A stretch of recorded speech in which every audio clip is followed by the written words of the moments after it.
Vamos então à exposição da palavra, e para isso vamos abrir as nossas Bíblias no texto de 1 Tessalonicenses, no capítulo 5. Semana retrasada, nós abordamos esse tema, nós iniciamos esse tema, e nós falamos sobre fugir da aparência do mal. E nesta semana, nós falaremos novamente, a continuação dele. 1 Tessalonicenses, no capítulo 5, versículos 22 e 23.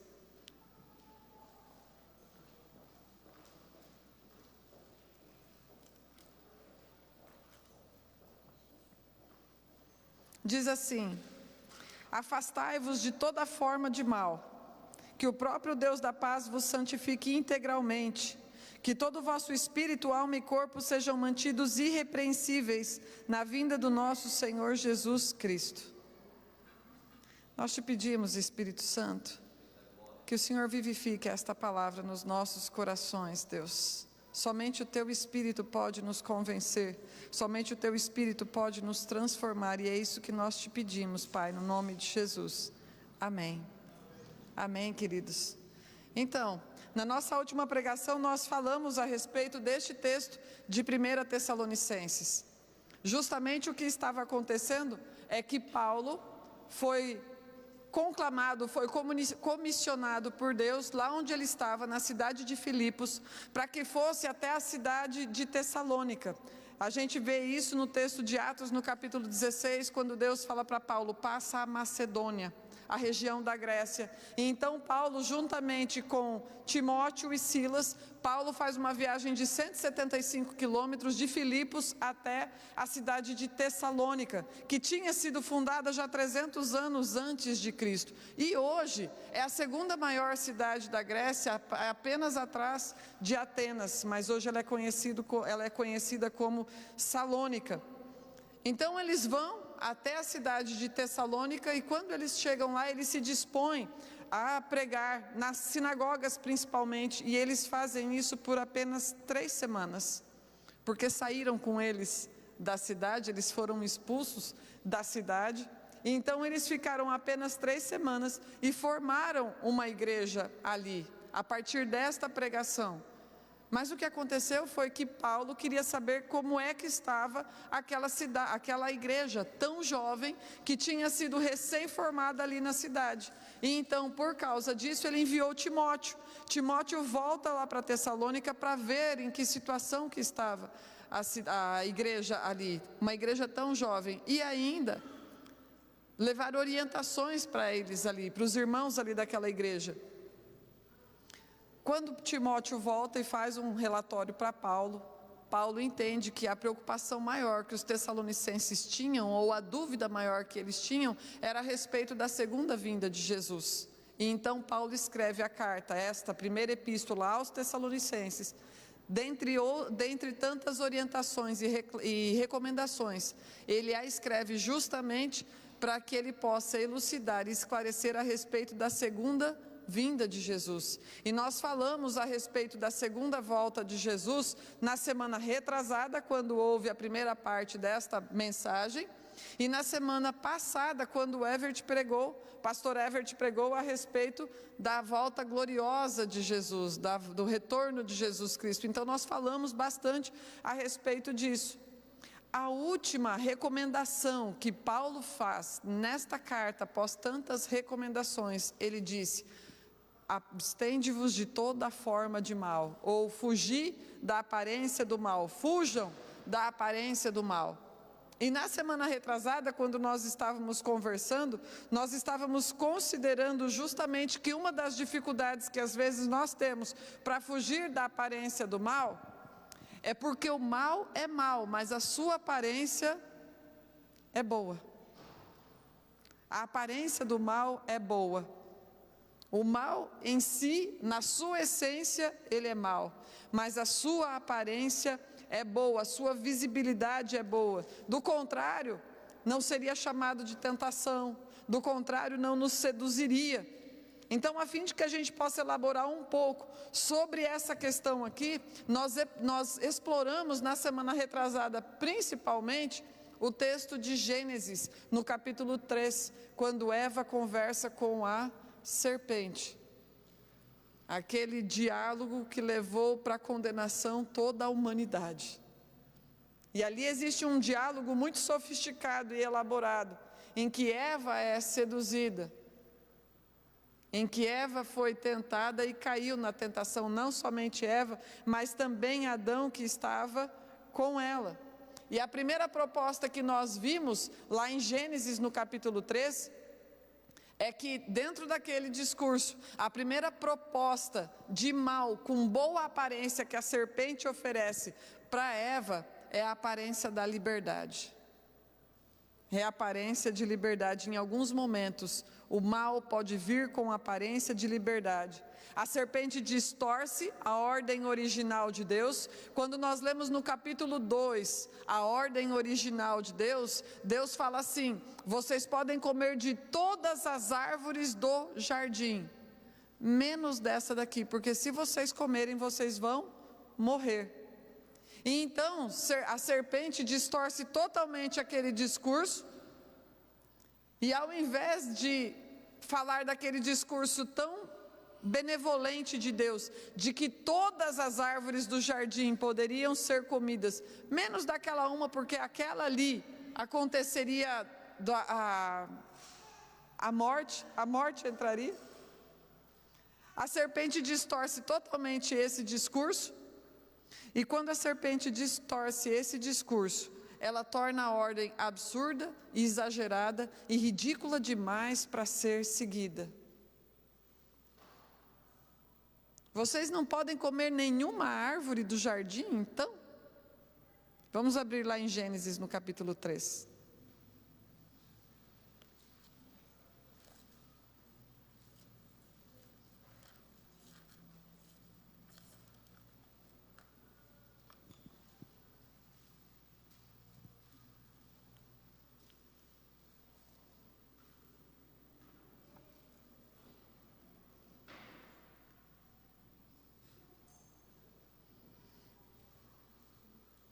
Gênesis no capítulo 3, a partir do versículo 1, se nós lermos ali, vocês vão ver que está escrito assim, a serpente falando: então foi isso mesmo que Deus falou, que vocês não podem comer nenhum dos frutos das árvores do jardim? Deus tinha restringido uma árvore. E o que é uma árvore no meio de uma floresta inteira? O que é 1 metro quadrado dentro daqueles hectares de jardim?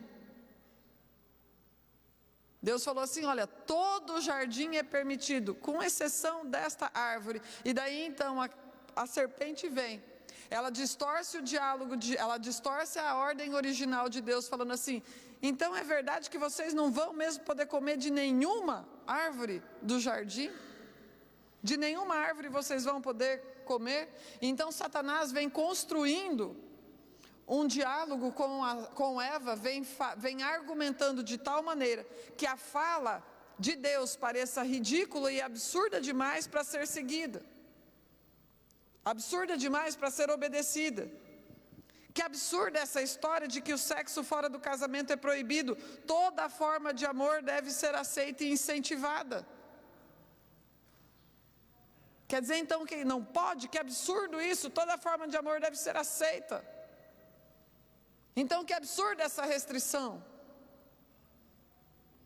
Que ridículo o homem poder se relacionar somente com a sua mulher. Quem disse que não pode? Se eu quiser eu posso me relacionar até com um helicóptero, e você vai ser um helicópterofóbico se você disser que eu não posso, se você não concordar comigo.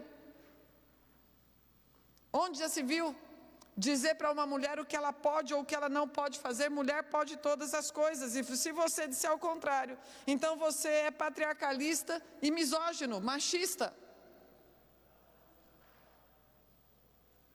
A lábia da serpente sempre vai distorcer aquilo que Deus falou como ordem original, para que pareça absurdo demais, ridículo demais para ser obedecida. Dentro da igreja não é diferente. Nós reduzimos o nosso relacionamento com aquele que é o Senhor de todo o universo, com aquele que sustenta toda a criação pelo poder da sua palavra. Nós reduzimos isso ao pode e não pode. Isso pode, isso não pode. Pela falta de intimidade com Deus, pela falta de conhecimento da palavra, nós nos sujeitamos à lábia da serpente, achando que seguir a Jesus é um relacionamento baseado em pode e não pode, um monte de não pode, não pode, não pode, não pode, como se todos esses não podem fosse tolher a nossa liberdade. E a gente acha que para seguir a Jesus, a gente não vai poder um monte de coisa, e a gente fixa nisso, e deixa de se relacionar com Deus. A serpente prometeu liberdade e entregou escravidão.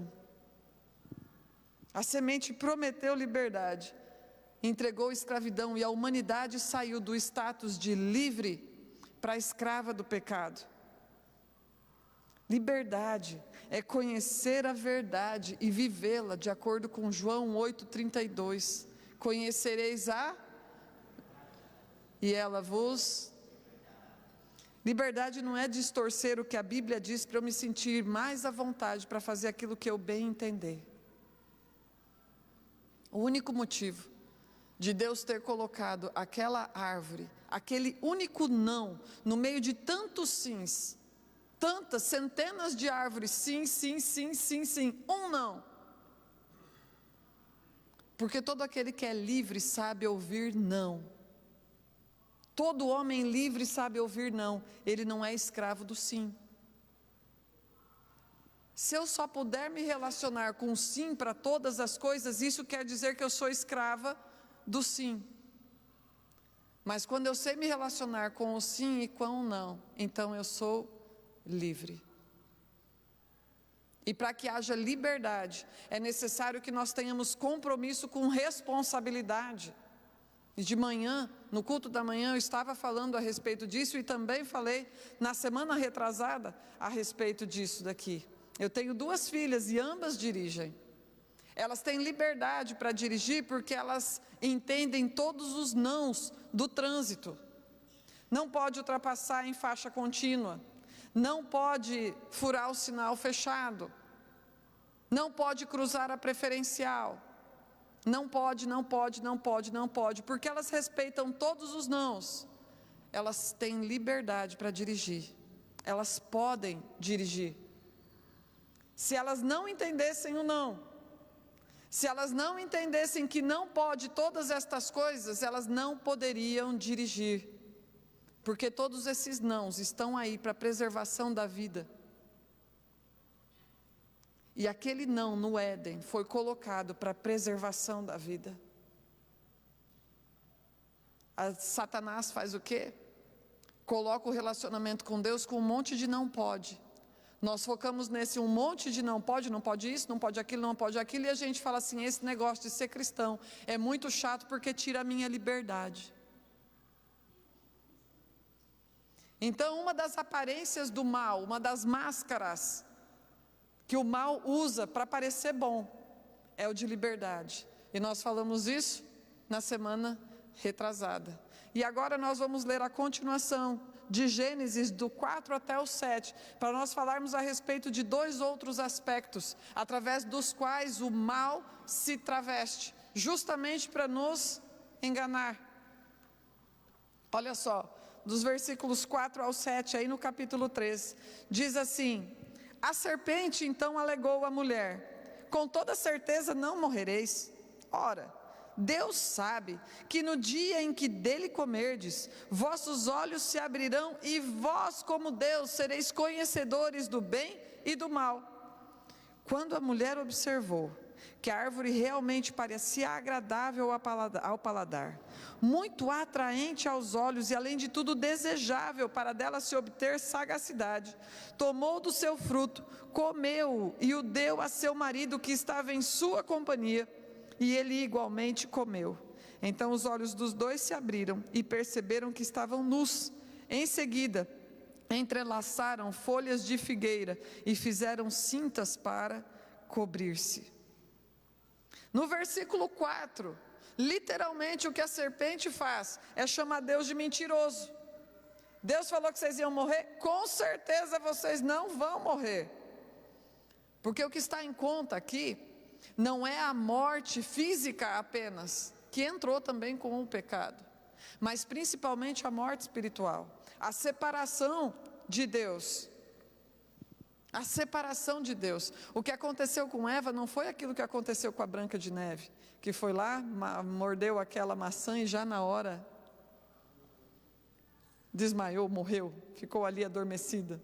Eu já não lembro mais direito essas histórias. Qual que morreu, qual que adormeceu, qual que dormiu. Tem tantas princesas, eu já não lembro mais direito. Mas não foi isso que aconteceu com Eva. O que aconteceu com Eva e com Adão foi que eles se afastaram, eles se distanciaram, eles foram separados de Deus naquele momento em que eles pecaram. Porque o pecado pode nos separar de Deus, o pecado não confessado nos afasta de Deus. Colei, a professora não me pegou e eu passei de ano, não morri, então não dá nada. Ainda vai contar vantagem. Falar, colei, passei, não deu nada. Menti para o fulano, mas não dá nada. E ainda é por um bem maior, porque se eu falar a verdade para ele, nossa, ele vai passar mal, não é legal. Então é melhor contar uma mentirinha daquela. É até bom para ele que eu não tenha contado a verdade para ele. Soneguei o imposto, mas não dá nada, não. O governo não me pegou, o leão não me pegou e além de tudo, esse governo cobra imposto demais. Então não dá nada se eu sonegar imposto. Traí meu cônjuge, mas ele não sabe. Não dá nada, ele não sabe. E também ele mereceu, porque não me dá atenção. Desrespeitei meus pais, mas não dá nada, porque eles vivem brigando também. E eu não concordo com as imposições que eles colocam para mim. Então o que é que eles pensam que eles são para ficarem me tratando desse jeito? Assisti pornografia, mas não dá nada. Meu noivo, meu marido ou minha esposa não sabe, e além de tudo foi só para dar uma apimentada no casamento. Não dá nada. Não vou morrer. Não vou morrer. Aí esse exemplo que eu coloquei agora é por causa de uma trend que eu sei que está rolando e eu quis brincar um pouco. Mimimei. Alguém já deve ter visto isso daí por aí. Arrumei uma dívida que vai me causar um transtorno no meu orçamento mensal, mas não tem problema, porque a minha vida já está tão difícil que eu acho que eu posso me dar esse luxo de arrumar um buraco no meu orçamento para eu me mimar. Detonei 2 barras de chocolate, comi como se fosse pipoca. Eu só tenho tristeza nessa vida, então acho que não dá nada eu me dar um pouquinho de prazer de vez em quando. E dessa maneira, com o discurso de que não dá nada, de que nós não morreremos, nós chamamos Deus de mentiroso, porque nós demonstramos que não acreditamos naquilo que Ele diz e nós preferimos acreditar nas mentiras da serpente, que rolam nas redes sociais, na boca das pessoas, na televisão e em tantos lugares que a mídia oferece. Nós somos tolos. Porque o temor de Deus é princípio de sabedoria. Uma vez que nós manifestamos que não tememos a Deus, então nós manifestamos também a nossa tolice.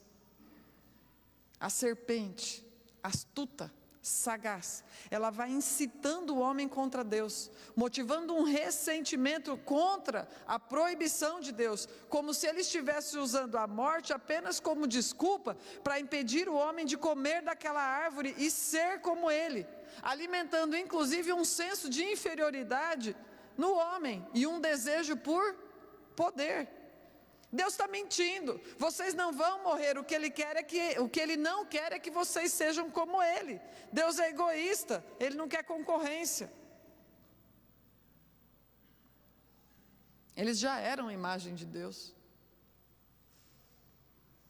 A serpente ofereceu liberdade, mas era mentira, ela entregou escravidão. E agora a serpente está oferecendo poder, mas é mentira, ela está entregando inferioridade. Se vocês comerem do fruto da árvore que não pode comer, vocês serão poderosos, vocês serão como Deus.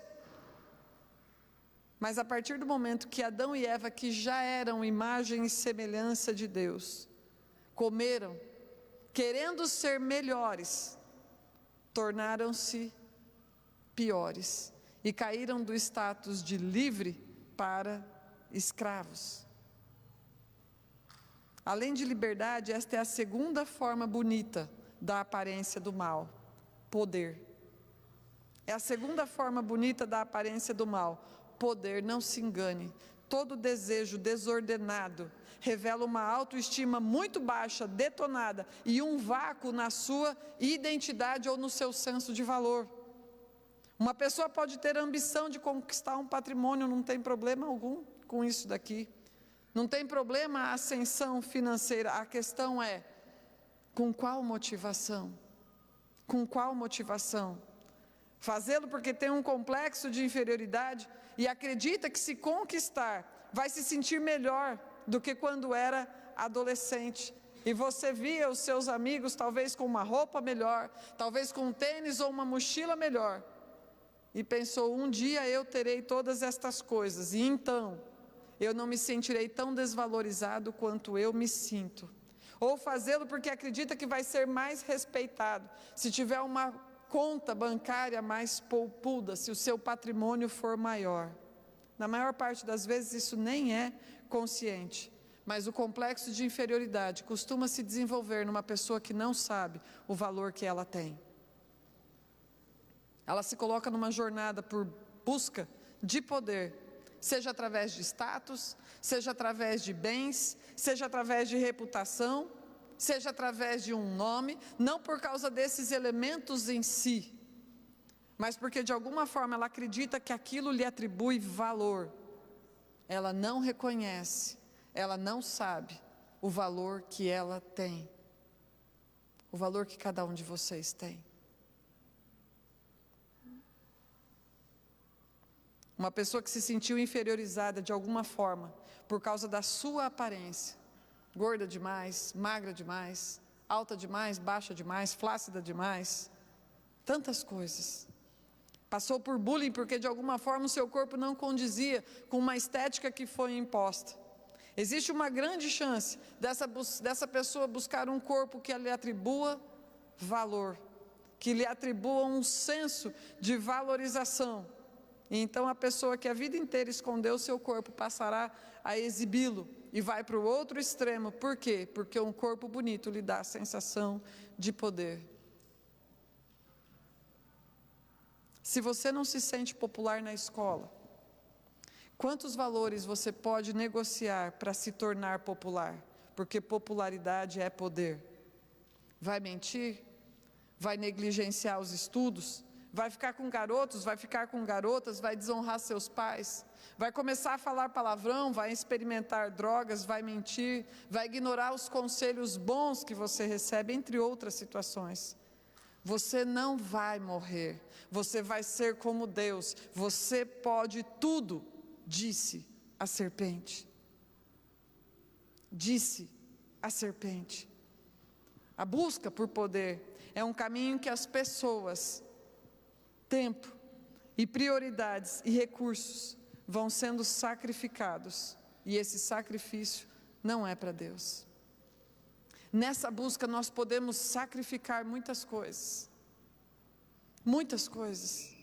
o tempo que era para estar com a família, o tempo que era para estar com os filhos, os recursos que eram para ser empenhados talvez em férias, com lazer, com o seu cônjuge, tantas coisas.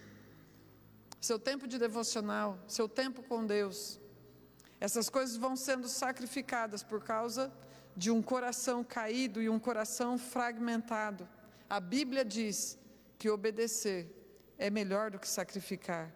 Nós achamos que nós estamos conquistando o mundo e nós estamos perdendo a nossa alma. Além de liberdade e poder, a aparência do mal ainda pode vir em forma de prazer. Essas três aparências do mal: liberdade, poder e prazer. Vamos ler o versículo 6 novamente? Olha só. Quando a mulher observou que a árvore realmente parecia agradável ao paladar, muito atraente aos olhos, e além de tudo desejável para dela se obter sagacidade. Tomou do seu fruto, comeu e deu ao seu marido, que estava em sua companhia, e ele igualmente comeu. Interessante que o marido estava junto. De manhã eu falei, não estava lá pescando, e também naquela época eles não comiam carne ainda. Então Adão nem estava pescando. Ele estava ali do lado e consentiu em relação a tudo aquilo que estava acontecendo, observando aquele diálogo. Mas olha só, quando a mulher observou que a árvore realmente parecia agradável ao... Vocês já perceberam o apelo que há para a satisfação do paladar nesses dias? Parece que o mundo todo se tornou gourmet, gente. Parece que tudo se tornou gourmet agora. Você pode ir num cachorro quente na esquina, mas se tiver escrito gourmet, ó, não é verdade? Gourmet é esse termo francês que remete a uma culinária de alta gastronomia, ou uma cultura culinária de alta gastronomia. Então, quando a gente coloca gourmet, subiu o nível, não é verdade? Quando você fala assim, hambúrguer, mas se for gourmet, aí é outra situação. E a gente vai percebendo como nos últimos tempos existe um apelo cada vez mais para essa satisfação do nosso paladar. Para essa satisfação do nosso paladar. A gente fica inclusive na expectativa de alguma coisa superior, uma gastronomia mais requintada. A Bíblia no texto de Filipenses, no capítulo 3, no versículo 19, diz que as pessoas que somente se preocupam com as coisas terrenas têm o estômago como ídolo. Tem o estômago como ídolo. Porque justamente o que acontece é que nessa história de nós nos preocuparmos com aquilo que havemos de comer, aquilo que havemos de beber e aquilo que nós havemos de vestir, como diz lá o texto de Mateus no capítulo 6, quando está falando sobre as ansiedades em relação a estas coisas, estas preocupações vão nos tirando da presença de Deus e vão gerando uma ansiedade em relação a tudo aquilo que é terreno. O prazer do paladar fala sobre nós nos importarmos mais com a nossa própria mesa do que com a mesa do Senhor. Fala sobre nós priorizarmos principalmente aquilo que diz respeito a nós, ao nosso bem-estar, do que a mesa de Deus, a comunhão com Deus. Vocês se lembram do banquete de Herodes? Quando a gente estuda a respeito da morte de João Batista, quando nós estudamos a respeito da morte de João Batista, eu acredito que a maior parte de nós aqui saiba que João Batista morreu decapitado após um banquete. Herodes fez um banquete, ofereceu uma festa, e uma festa lá no palácio. Uma festa no palácio, queridos, era justamente uma festa onde todas as, entre aspas, as celebridades da época eram chamadas. Os políticos, as famílias da elite e os militares de alta patente. Eram aqueles que compareciam nesses banquetes. Inclusive, as festas naquela época duravam dias.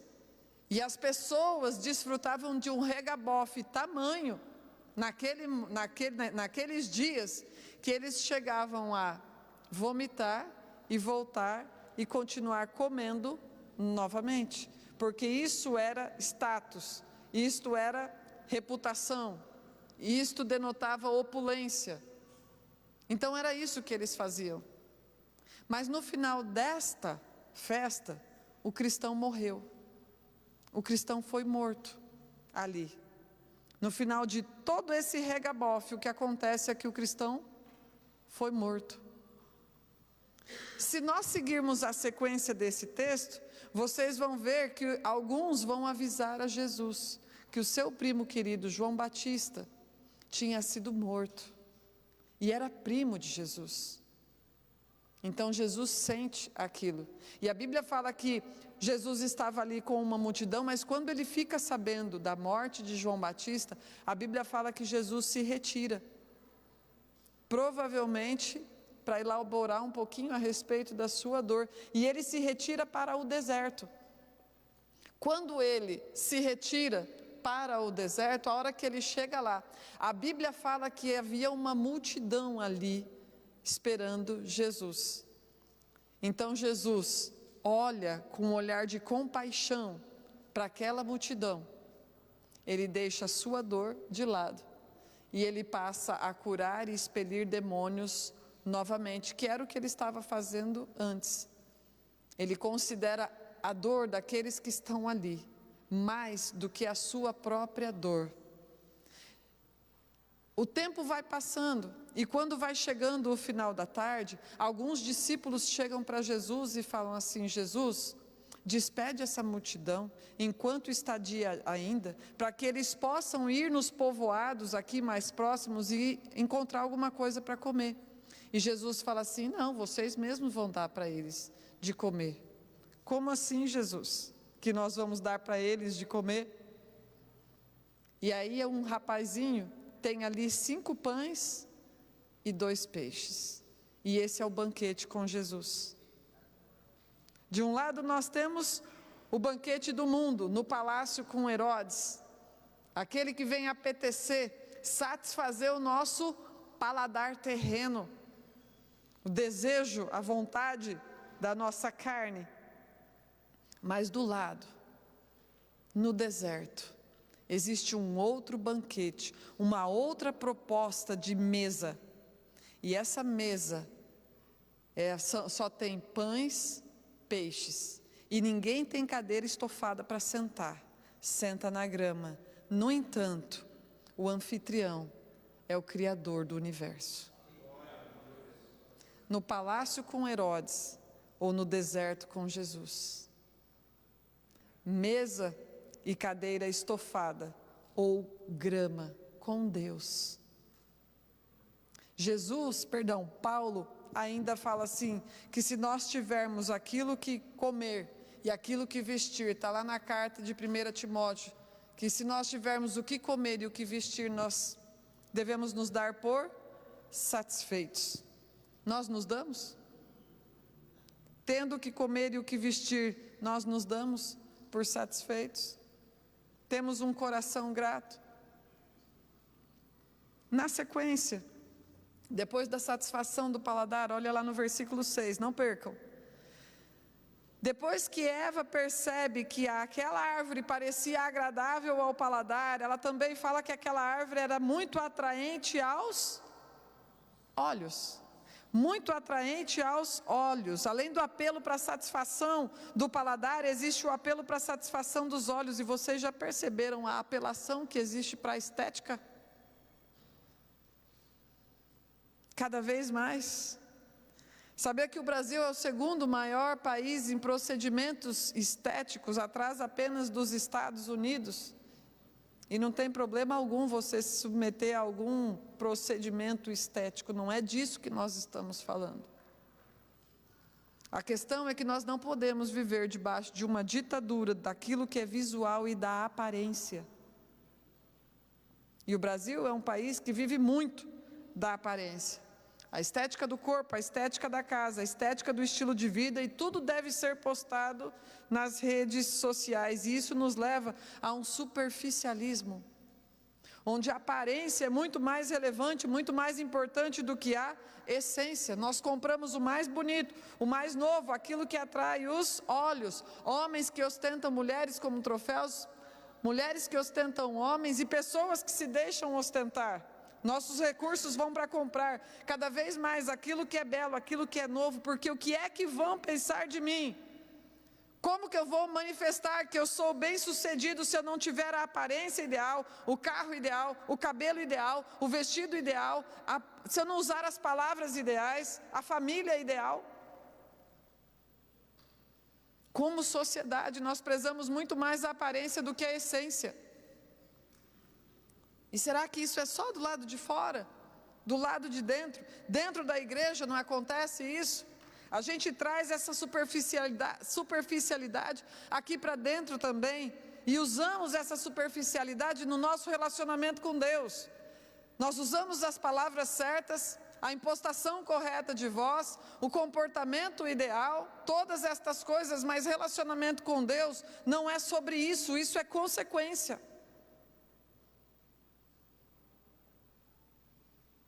Depois que o templo foi destruído, e Deus levanta então o profeta Ageu. Quando a gente pega o texto de Ageu, vai falar sobre a reconstrução do templo. Esdras também, que estava ali junto. Então, o templo é reconstruído. E os anciãos que tinham visto aquele primeiro templo construído, aquele que Salomão levantou com tamanha glória, as paredes de ouro, com toda aquela ostentação linda daquilo que Salomão tinha construído para Deus. Esse templo foi destruído. Quando eles começaram a reconstruir o templo novamente, o segundo templo era muito menor e tinha muito menos aparência do que aquele primeiro que Salomão tinha construído. E por causa disso, os anciãos que tinham visto a glória do primeiro templo começaram a chorar. Então vem o profeta Ageu e fala assim: não precisa chorar, a glória desta casa será maior do que a da primeira. Ele fala: todo ouro e toda a prata são meus, mas a glória desta casa será muito maior do que a glória da primeira, porque não é uma glória de aparência. 500 anos depois, Jesus foi apresentado naquele templo, a glória de essência, de uma vida transformada pelo poder da palavra de Deus, de uma vida vivificada pelo Espírito Santo. Nós vamos nos tornando cada vez mais superficiais, na medida em que nós vamos achando que a aparência vale mais do que aquilo que somos. E nós vamos aparentando que está tudo bem.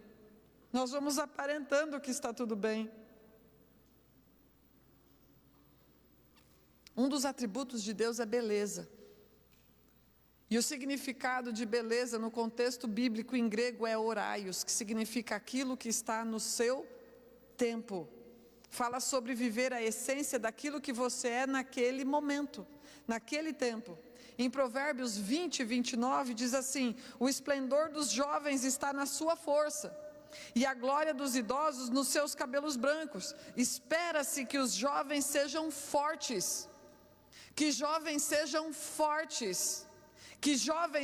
fortes, não preguiçosos, não indolentes, não omissos, não molengas, não bananas, fortes. Porque a Bíblia diz que Deus fez os jovens fortes, e é isso que se espera na juventude. Da mesma maneira, espera-se que idosos sejam sábios, não rixosos ou amargos pelas frustrações da sua própria história. A dignidade dos cabelos brancos. Nós vivemos na superfície ou nós vivemos na profundidade? E por fim,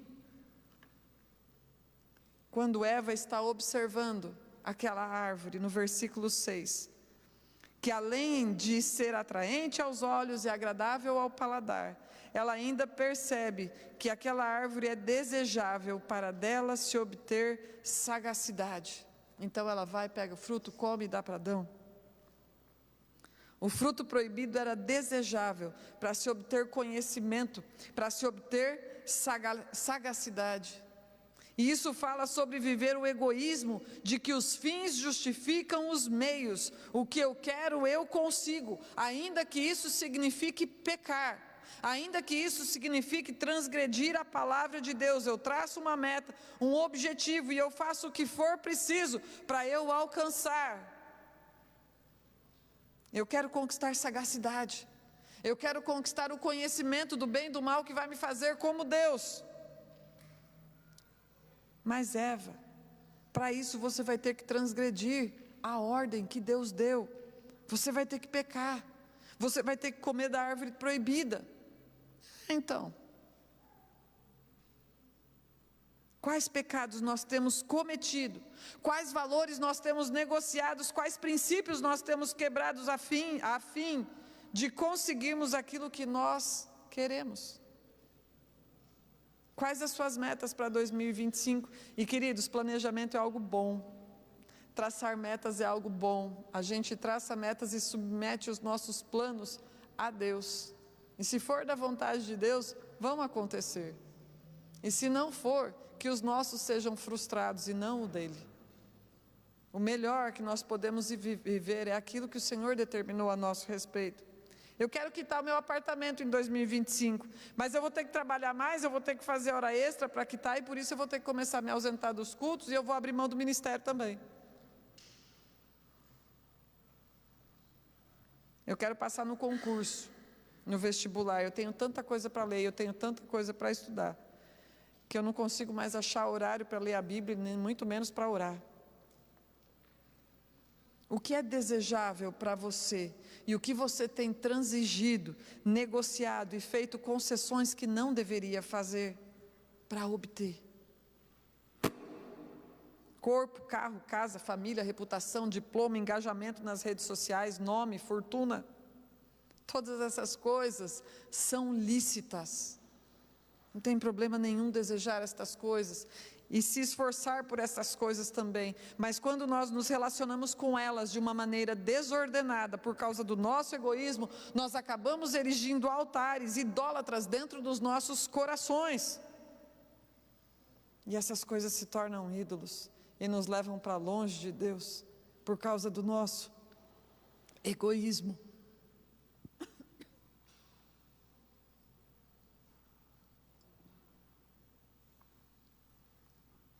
Tem algum problema comer chocolate?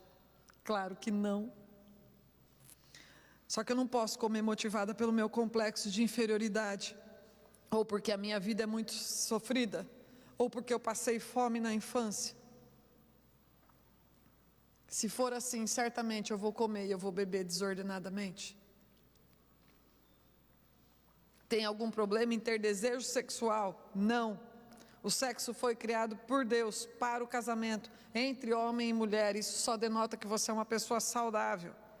Mas se a minha motivação é o abuso que eu sofri na escola, então isso pode ser desordenado na minha vida e se manifestar numa busca insaciável de várias maneiras ilícitas, ou outro extremo: sexo é algo que eu abomino, não quero nunca mais saber na minha vida, por isso não vou me casar. E quantas outras distorções podem advir de uma alma caída e de um coração fragmentado, de um coração deformado. O homem, porque é fragmentado e pecador, não consegue se relacionar de uma maneira saudável com estas coisas. Tem problema jogar videogame? Não.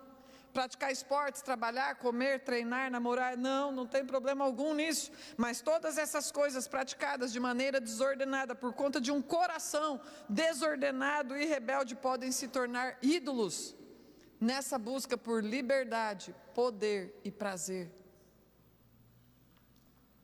Na nossa natureza caída, nós somos como o primeiro Adão, pecadores. Romanos, no capítulo 5, no versículo 12, diz assim: concluindo, da mesma forma como o pecado ingressou no mundo por meio de um homem, e pelo pecado a morte, assim também a morte foi legada a todos os seres humanos, porquanto todos pecaram. Todos pecaram. Na sequência, quando a gente lê Romanos no capítulo 6, no versículo 6, tem um mas, e louvado seja Deus por esse mas. Pois temos conhecimento de que a nossa velha humanidade em Adão foi crucificada com ele, Jesus Cristo, a fim de que o corpo sujeito ao pecado fosse destituído, para que nunca mais venhamos servir ao pecado. Para que nunca mais venhamos servir ao pecado. E na sequência, versículos 12 ao 14 de Romanos 6, portanto, não permitais que o pecado domine o vosso corpo mortal, forçando-vos a obedecerdes às suas vontades. Tampouco entregueis os membros do vosso corpo ao pecado como instrumentos de iniquidade. Antes, consagrai-vos a Deus como ressuscitados, levantados da morte para a vida, e ofereçais os vossos membros do corpo a Ele como instrumentos de justiça, porquanto o pecado não poderá exercer domínio sobre vós, pois não estáis debaixo da lei, mas debaixo da graça. Considerando que Jesus Cristo, o segundo Adão, morreu a nossa morte, levou sobre si todas as nossas iniquidades, à luz deste texto, é verdade ou é mentira que você não consegue vencer o pecado em Cristo? Você consegue. É mentira do diabo que você não consegue vencer o pecado. Se você está em Cristo, a Bíblia diz que inclusive você já está ressuscitado com Ele. A comunidade da cidade de Tessalônica queria muito saber a respeito da segunda vinda, queria muito saber a respeito da ressurreição, queria muito saber a respeito destas coisas, e Paulo explica a respeito disso para eles. Paulo fala a respeito destas coisas para eles, está lá na carta de 1 Tessalonicenses, os capítulos 3, 4 e 5, se nós lermos, nós já vimos exaustivamente na pregação passada e na retrasada também, mas leiam, é importante que vocês leiam. O que Paulo está falando aqui na carta aos Romanos, é que em Cristo nós já vivemos como quem ressuscitou, que o que vai acontecer quando Jesus voltar é a ressurreição dos nossos corpos. Quando nós fecharmos os nossos olhos aqui, de uma vez para outra, nossos olhos se abrirão diante de Jesus Cristo. Nós estaremos ausentes deste corpo, como diz Paulo. E Paulo também ensina que estar ausente deste corpo é estar presente diante de Jesus Cristo. Por isso, naquele dia será a ressurreição dos corpos. Mas o nosso espírito volta para Deus assim que nós fechamos os nossos olhos. Mesmo neste corpo, mesmo encarnados, nós podemos viver como quem já ressuscitou. Porque Jesus Cristo outorgou para cada um de nós, para cada um dos filhos de Deus, tudo aquilo que cada um de nós precisa para vencer o pecado. Então é mentira de Satanás, que você não pode com esse pecado. É mentira de Satanás que você está escravizado desse vício, que você está escravizado desse mau hábito. Em Cristo nós temos recurso, em Cristo, para vencer todo o pecado, porque é isso que esse texto está falando. Porquanto o pecado não poderá exercer domínio sobre vós, pois não estáis debaixo da lei, mas debaixo da graça, não permitais que o pecado domine o vosso corpo mortal. Qual é a sua dificuldade? Dani, eu sou maledicente, se tem algo que eu não consigo me conter é ficar reparando nos outros e falando mal. Irmão, isso revela que você deseja se destacar ou ser valorizado de alguma forma, mas está tão preso ao pensamento de que você não é capaz de se sobressair pelos seus próprios méritos, que então você fica se comparando com os outros, denegrindo os outros, para parecer um pouco melhor ou não tão ruim quanto você realmente acha que você é. Jesus nos libertou do pecado. Como eu vivo essa libertação que Ele me deu? Romanos 6,13, o texto que nós acabamos de ler. Consagrai-vos a Deus. Consagrai-vos a Deus. É isso que Paulo disse aos romanos. Mas também, se nós abrirmos a primeira epístola de Tessalonicenses, que foi o texto que nós lemos, no capítulo 5, no versículo 23, nós vamos ver que lá está escrito assim, que o próprio Deus da paz vos santifique integralmente, se separe, seja separado, se consagre, é sobre santidade. Lembra que na semana retrasada, a gente falava assim, escuta, não fica andando na beira do precipício não, não fica dando azar, lado para o azar, não fica tergiversando com a tentação, não fica andando na beiradinha. Quando nós andamos em santificação, a gente não dá lado para a tentação, e até rima isso. quando a gente busca santificação, a gente não brinca com a tentação, a gente foge da aparência do mal. A gente foge da aparência do mal. Jesus fez uma obra completa. Ele nos redimiu totalmente, a fim de que nós não sejamos mais enganados pelas astúcias da serpente. Mas no nosso anseio por liberdade, no nosso anseio por poder, no nosso anseio por prazer, nós preferimos ouvir a lábia de Satanás do que a palavra de Deus, que é a verdade que nos liberta. Para lidar com o nosso desejo desordenado de liberdade, esse desejo desordenado de liberdade, ele veio como servo. E ele nos ensinou a sermos servos também. O texto de Gálatas, no capítulo 5, no versículo 13, diz assim: caros irmãos, fostes chamados para a liberdade. Todavia não useis da liberdade como desculpa para vos franquear a carne. Antes, sede servos uns dos outros. Não existe ninguém mais livre do que aquele que serve. Não existe ninguém mais livre do que aquele que se oferece para servir, assim como Jesus Cristo, que foi o servo sofredor. E para nos curar do nosso anseio desordenado por poder, ele disse: eu sou humilde, importa que vocês também sejam humildes.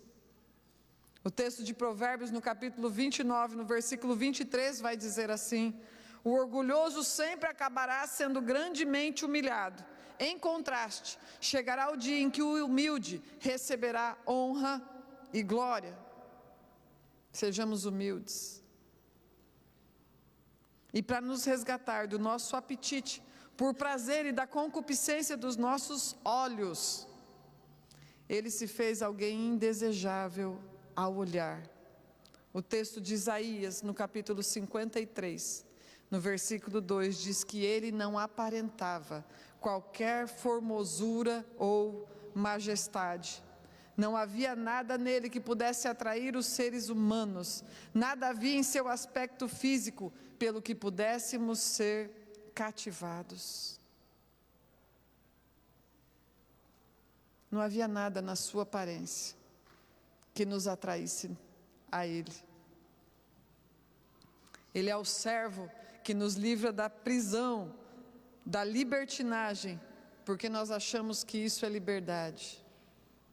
Ele é o humilde, que nos livra da prisão da autonomia e da autossuficiência, porque nós achamos que isso é poder. Poder está na vulnerabilidade. A Bíblia fala que quando nós somos fracos, então nós somos fortes. Jesus é o indesejável, o disforme, que nos livra da prisão da autossatisfação e do egoísmo, porque a gente acha que isso é prazer. Porque a gente acha que isso é prazer. Liberdade é servir. Poder é vulnerabilidade. Prazer é obediência. Vamos nos colocar de pé?